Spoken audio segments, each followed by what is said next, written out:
Hey everyone. I'm very excited to do this episode because I've just been thinking so much about what we can do to caregivers save time and reduce stress. And I just really wanted this episode to be about kind of practical support and emotional clarity, to weave in some emotional clarity and maybe even just giving you some breathing room during the day. So, we're going to talk a little bit about tech.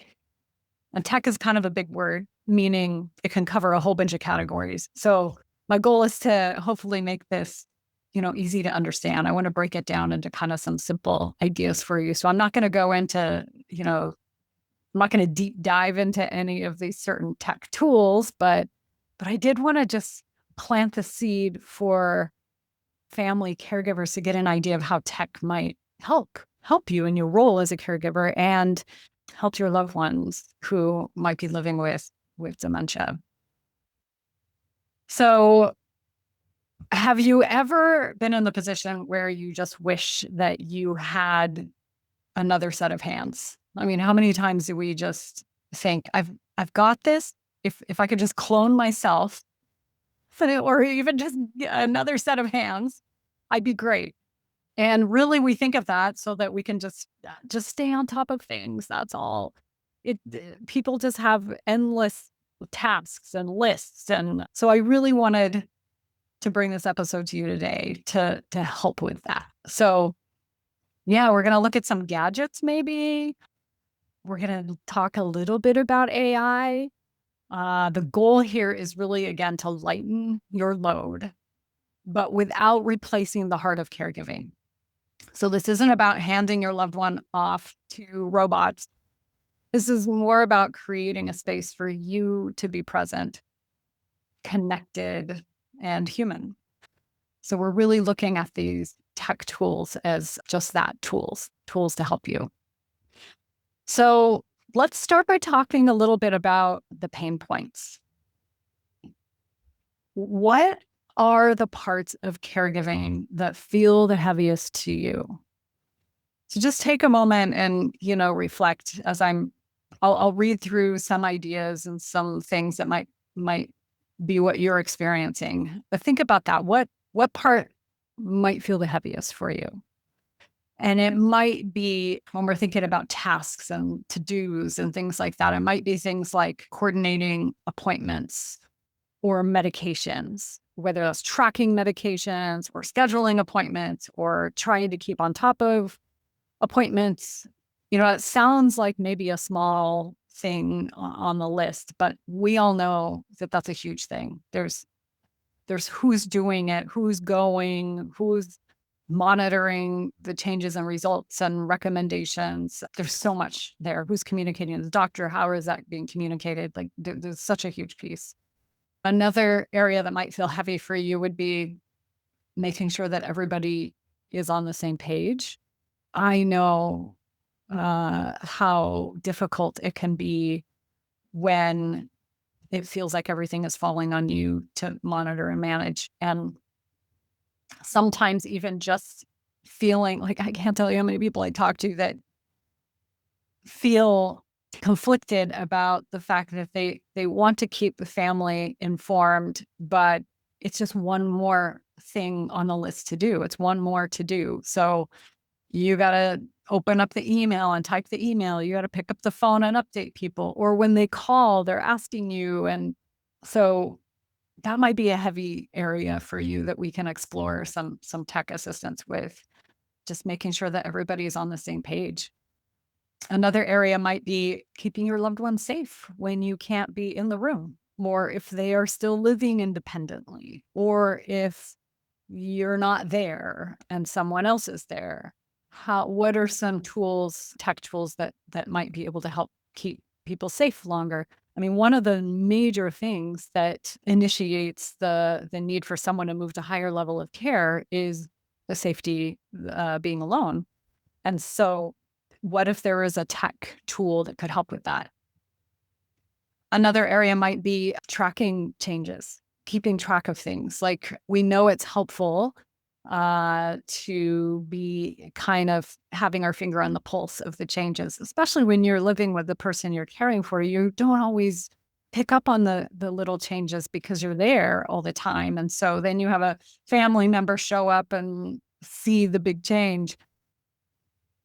But wouldn't it be nice to have a tool to be able to just quickly document or jot down something that you noticed, if whether that's someone's sleep schedule, or how often they're refusing medication, or how often they're bathing, or just any of those things that can track these little changes.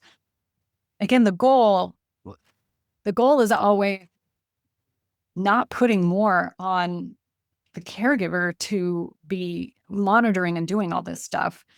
And yet it is you yourself that is seeing it firsthand. And so how do we support you in tracking these things? So hopefully some of these tech tools might spark your interest. And then the another area to consider is your own exhaustion and isolation. What if there was a way that technology could help with that? So I want you to just pause for a moment and think. What is one caregiving task that just consistently drains you? Just hold that in your mind as we go through this episode, because I want you to be open to potentially hearing a tool that might be exactly what you've been needing. Or maybe you'll hear something that will just plant a seed for later. And the rate of technology, the advancements that are happening are just mind-boggling. I know you know this. I can't, every day I wake up and I hear about something new. So I should preface this with, I'm not a tech expert. I do use some tools for myself and my business and all of that. I'm also not sponsored by any of these tools that I'm talking about. So there's no motivation for me to get you to go out and buy any of these. I'm just sharing what I've heard about and what I'm learning about, and also know that, again, every day tech is advancing. So I might be saying something today that could be completely different tomorrow. So let's jump in. Let's just start. I was thinking that we could start with a section on tech categories, kind of. I kind of divided it into some categories. So I've got 5 different categories. I've written them down. Let me just take a peek at my notes here really quick. I'll name them off to you, and then we'll go through and just touch on each of these categories. We're going to look at daily organization and reminders. We're going to look at safety monitoring. We'll explore tech for medical support, emotional and social connection, and respite and outsourcing. So let's dive into some of these areas. And then we're going to go on and talk a little about AI as well. Okay, so the first category, daily organization and reminders. There are some apps out there like Carely, or I have to tell you, even the Google Calendar works amazing because you can have a shared calendar with whoever you want to be on there. And it just helps keep everybody, siblings, caregivers, if you have caregivers, anybody that you want to have the access to those calendars, you can share that. And one of the things that I think has been so helpful about that calendar that everybody can have access to is, as a caregiver, it can be so hard to ask for help or ask for support. And for some of the folks that I've worked with, we've created a shared calendar like this. And I have had my caregivers just choose 2 or 3 spots during the week that ideally they could get a break on, or would like to have a break, have some respite. And in a way, it's worked out beautifully because the people that are sharing the calendar, your support team, whether that's family or friends, can see that. They can openly go on, and then they can choose that time. They'll be like, okay, I'm going to come over on Tuesday at 2, and I'm going to meet up with your loved one, and we're going to go for a walk together. Or I'm going to take them for a drive, or, they're going to be there to alleviate that time. And it has really taken the burden off of the caregiver having to ask somebody for that time and space. If there's your support team can just simply look at the calendar and pick a time that's convenient for them or that they want to do. And it's so nice for you to not have to ask, to be able to open the calendar and say, oh my gosh, someone's coming over. I'm out of here. I'm going to go to the bookstore. I'm going to go on a walk. I'm going to go take a nap. I'm going to go to my appointment, any of those things. And then the other reason that it's so nice to have a shared app for a calendar or an organizer or reminder is so that your team, again, whoever that is, family members, friends, can see information that you would want them to see without having to call everybody up and update them or message them or have them asking you all the time, how are things going and what's going on. You can simply have it on that app and they can get in as much as they want and find that information out. So that is cool. Just use that as a tool.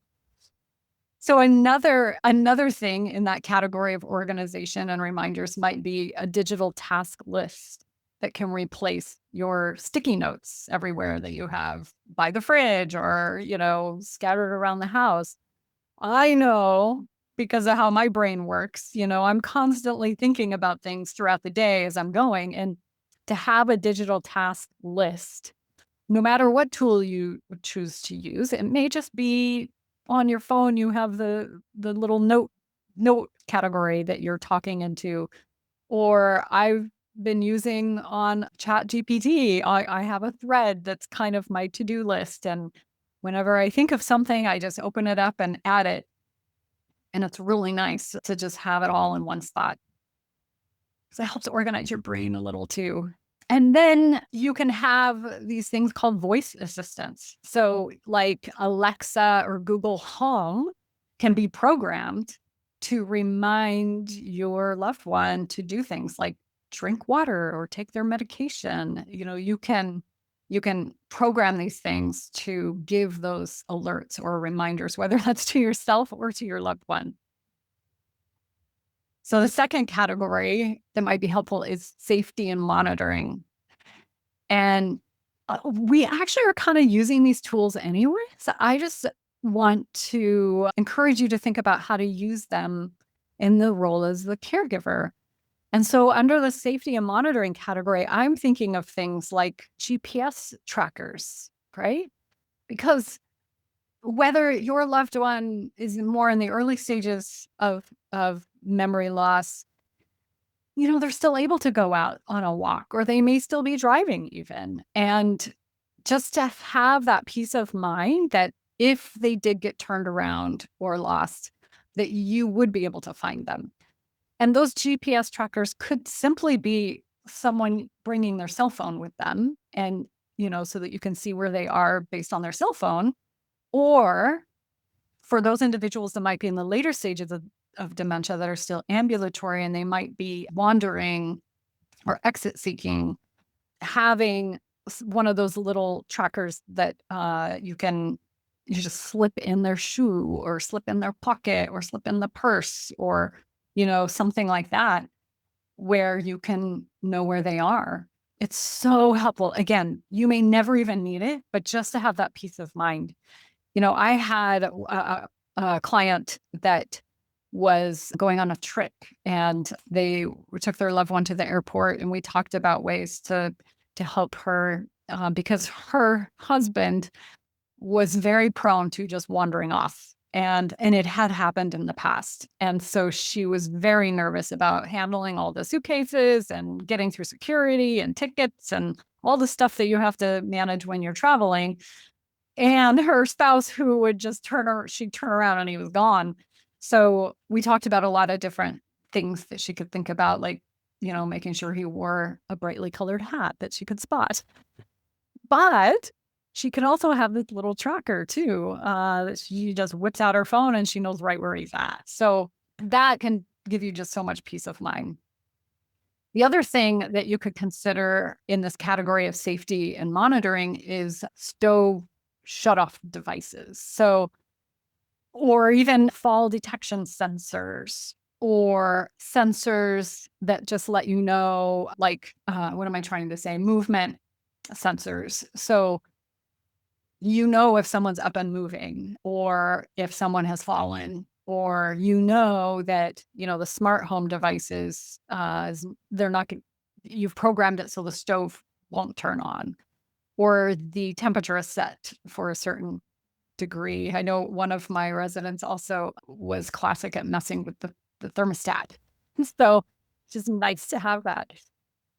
So these are amazing safety devices that can be used. They're kind of like having like a silent bodyguard or observer in the background, that's just monitoring. I had one gentleman that lived across the country from his mom, and she had a team of 24-hour caregivers. She had lots of care.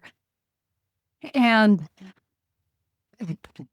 ha- one of the challenges with hiring care, one of the benefits is it can give you some peace of mind, alleviate your stress. And on the flip side, it can also increase your stress because now you're managing a team of caregivers. So in this situation, he had her home set up as, to be a smart home. So he could manage and control a lot of things: the lights, the temperature, the television, which was a huge thing for him because his mom would call him multiple times a day because she couldn't figure out the remote, or she lost the remote, or it was the wrong channel, or whatever. And he could control the television from across the country. It was such a lifesaver. Such a simple thing was such a lifesaver for him, and alleviated so much stress. So this other category is medical support. And so when you think of the ways that tech might help you medically, it might include things like the smart pill dispensers, like a MedMinder or Hero, or a couple of them.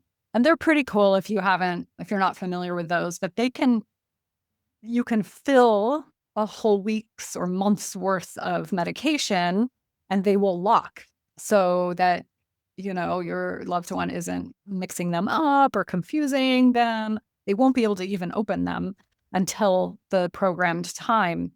Many of them can sort medications now, but it will also alert your loved one that it's time to take their medication. Or as a busy caregiver, you forget. And so it's just really nice to have that. Also, if you live away from your loved one, or you're gone, it will alert you if they have not taken their medication. So, when I think about another thing, when I think about individuals who are living at home alone, one of the biggest reasons that would cause a move to a higher level of care, or even if somebody's living in like an independent facility, but they don't have nurses that are dispensing meds, that is often the one thing that bumps somebody to a higher level of care is medication. Because, it costs a lot of money to hire a caregiver to come in once a day, or twice a day, or 3 times a day to remind your loved one to take their medicine. And so I just see that a lot, that everything's going fine. They're maintaining okay, but they just can't remember to take their pills. If this one tool can help your loved one stay home or independent a little bit longer, it can make a big difference. So another medical support tool with tech might be symptom trackers. So there are apps out there that will let you record certain behaviors or mood changes, and then you can later share that with your doctor or the care team. It's so important to track these things because it's going to help you give the best care. It's going to help your loved one have quality of care. So some of those symptom trackers can allow you to build your own symptoms that you're tracking. There can be categories. There's all kinds of things that can be really helpful as far as that goes. So another area that I love for tech support is the emotional and social connection. There are some really cool things out there. One of them might be these devices like the GrandPad. And this is cool because my team has used this with some of our clients in the past. A GrandPad is it's like an iPad that family members can call in on. They can send photos and pictures. They can, send messages, and it's very simple and easy. So if somebody is either not tech savvy or they're in, mid to later stage dementia and they're not able to manage a device, they don't have to. These pictures that you send can just pop up. And I can't tell you how many families that I meet with that have said that has been a game changer for them. I was just talking to a woman last week, and she was saying that her daughters live far away. They actually live out of the country.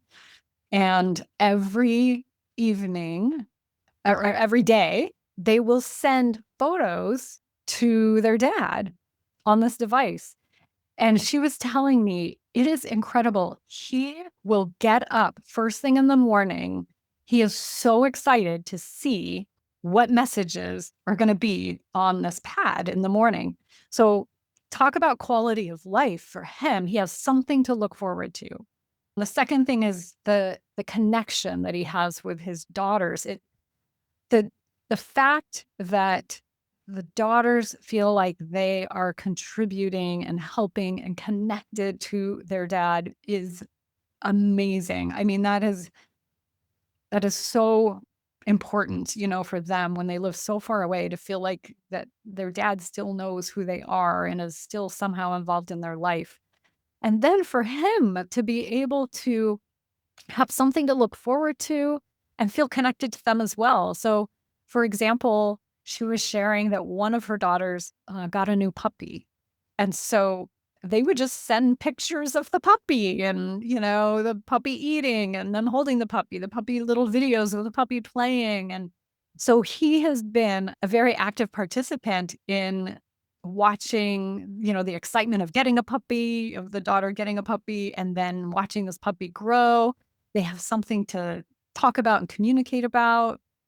The other daughter, she said that her daughter's husband was making musical instruments. And so he was just kind of documenting his process on making these musical instruments. And it's just so special and touching to hear people talk about the power of, how to use these devices. Another device that I think of that some of our families have used is like the Amazon Echo Show is one. I know there's more, and I have a list that if you would like this list, just we'll leave our contact information in the notes, show notes below, and I'm happy to send you a list of all of these devices. I've got it kind of categorized in these areas, and I talk a little bit about it. And I think I even have kind of a price idea of what they cost, although all of this stuff, like I said, is changing every day.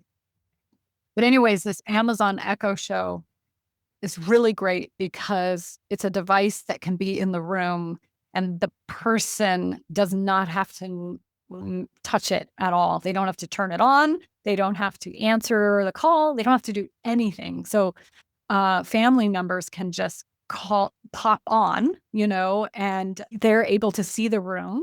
So if you were far away and you wanted to just check in on your spouse or your parent, you could just call in and boom, you're in the room, on the screen looking around, and you can say, "Hey, mom."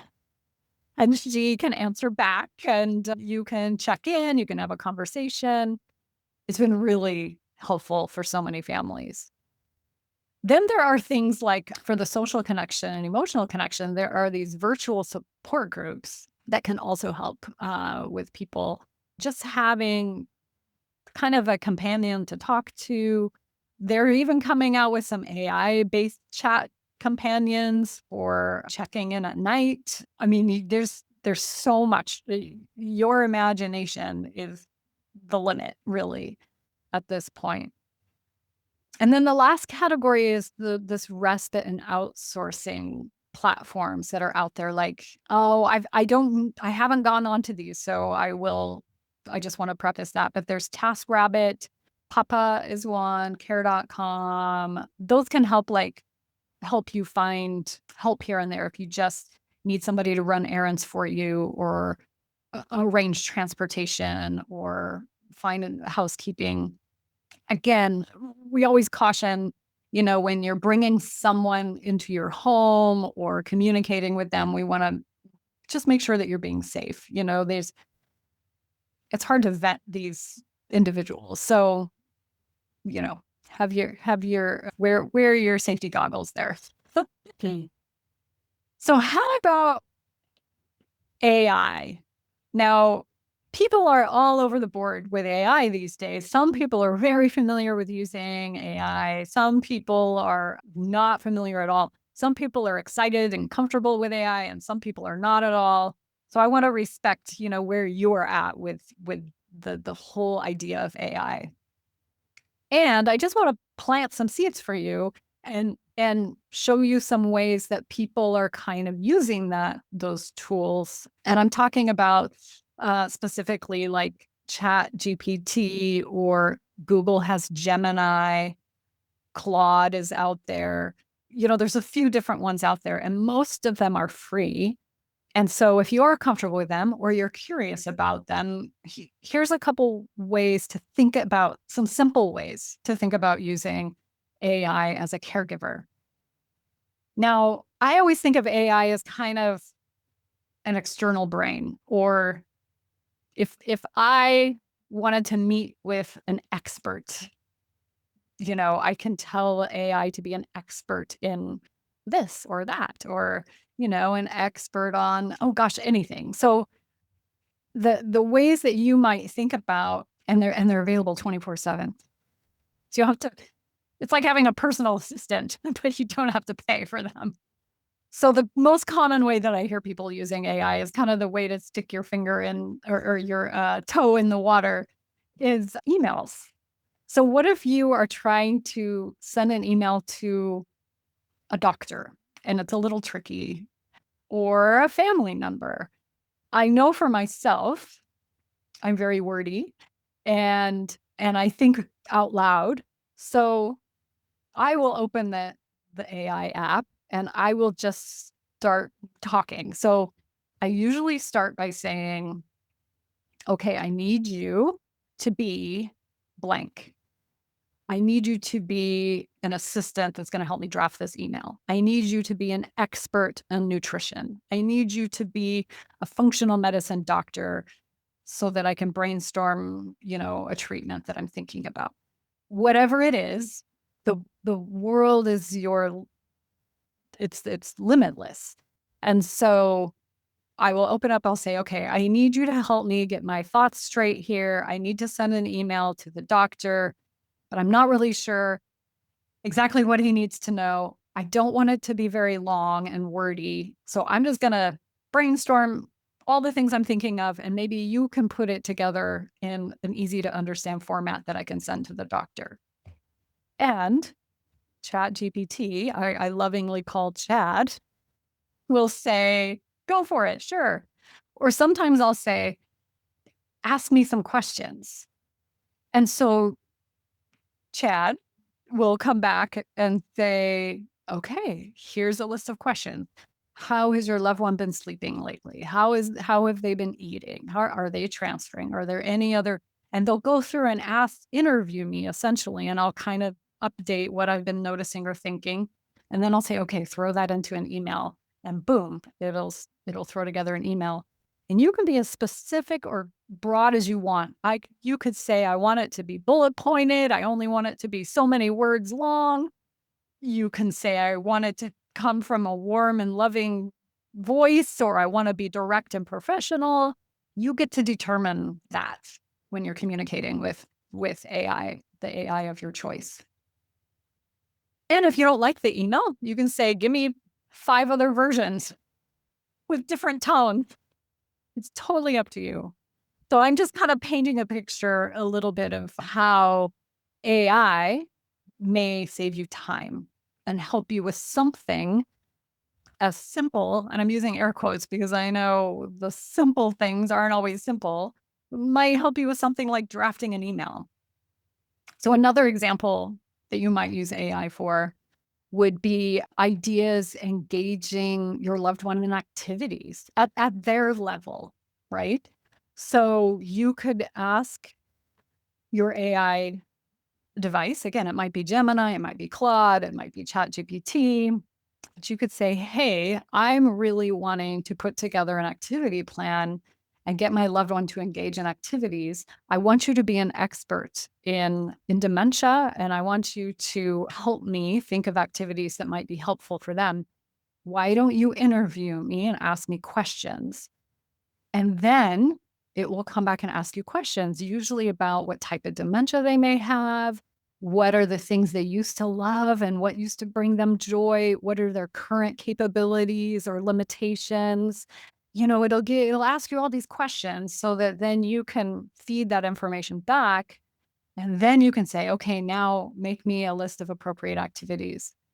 And I've done this before for my clients. One of my clients and I was saying, she was telling me that her adult children would come to visit her spouse, and they didn't know what to do. They didn't know how to connect with him, and it was really heartbreaking. And then they were kind of dreading coming over because it was awkward. And ah, so we got on to one of the AI tools and did just what I said. We just asked it to help. We asked it to be, again, an expert in dementia and engagement and activities, and to help us come up with a plan that she can present to her adult children. And it was beautiful. The list that it came up with was amazing. And she uses it with her kids. They're grateful because they have some guidance, and then as their dad declines, that they can go back and make adjustments and change that. So it can be really helpful in that way as well. So you can, let me think. Oh, AI. Oh my gosh. There's so many things. One thing was just talking to a family member yesterday, and she was saying she was very frustrated because her husband is living in an adult family home, which she loves. She really is pleased with the care that her husband is getting. But the communication has been so challenging because the primary caregivers, English is their second language. And she was trying to get information about a medication change, and the translation wasn't happening well. And so we talked about using AI to translate for her. And we have done that with the homes that my team goes into.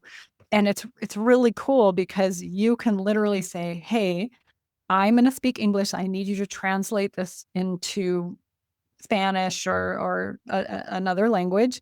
And you can either talk it in and it will talk back. So you can say to the caregiver, hey, I'm really curious about, have you noticed any changes since the recent medication change? And then it will repeat back in Spanish.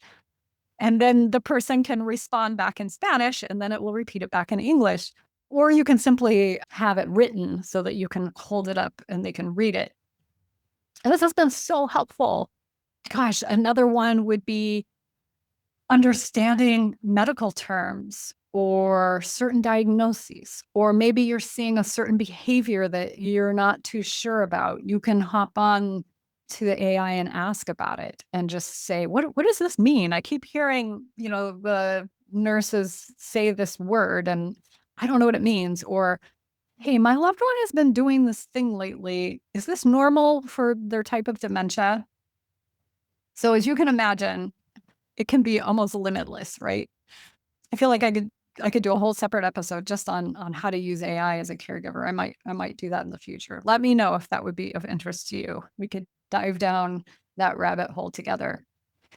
But the reality check there is the AI tool is only as good as the person using it. So knowing the right questions to ask can be so helpful. And to remember, you're the heart. You are the human. You're the filter. You're the ethical compass.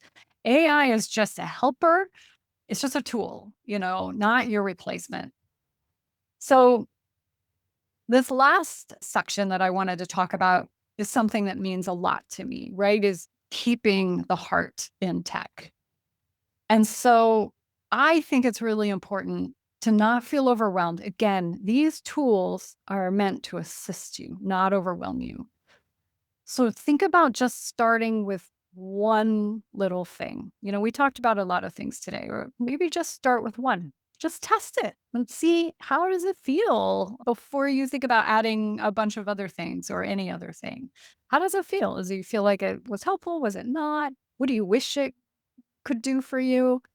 And then choose those tools that align with your caregiving style. So if it feels cold or clunky, it's not for you. Again, this is meant to help you and not add more stress or burden to your life at all.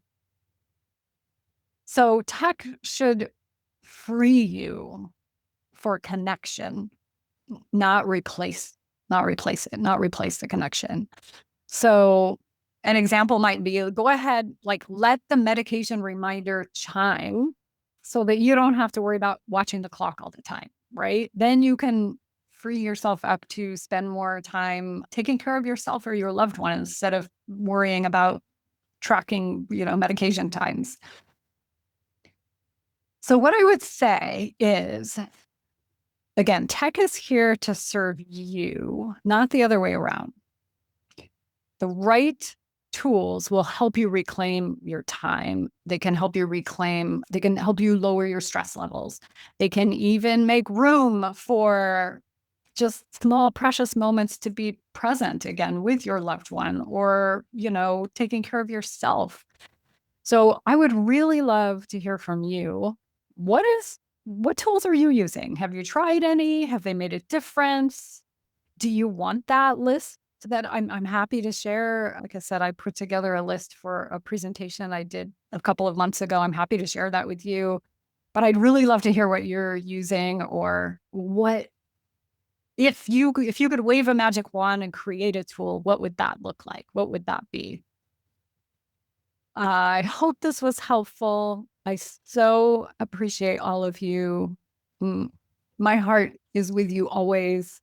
I just love our community. And so, yeah, feel free to reach out.